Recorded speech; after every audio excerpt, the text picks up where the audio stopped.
Hey guys, this is an HP OfficeJet Pro 8125 e-printer. So here's our printer. The ink cartridges are right here.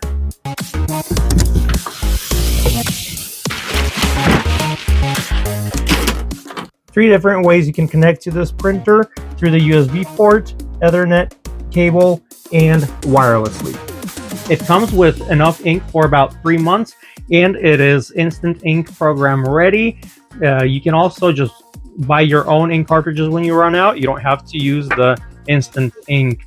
Very fast printing, can reach 29 pages per minute in black and 25 pages per minute in color. Very good text resolution, and color resolution on photo paper is very nice as well. It has a 225 sheet main paper tray. Output tray can hold up to 60 sheets. It has a built-in automatic double-sided printing, and the automatic document feeder can process up to 35 sheets at a time.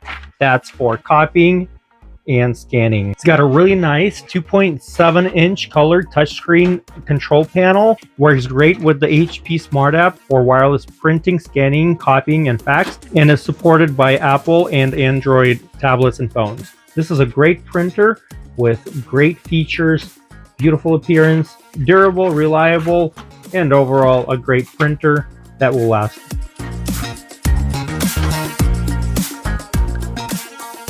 Thank you so much for watching this video. Please support my channel by hitting the like and subscribe buttons, and have yourself a great day.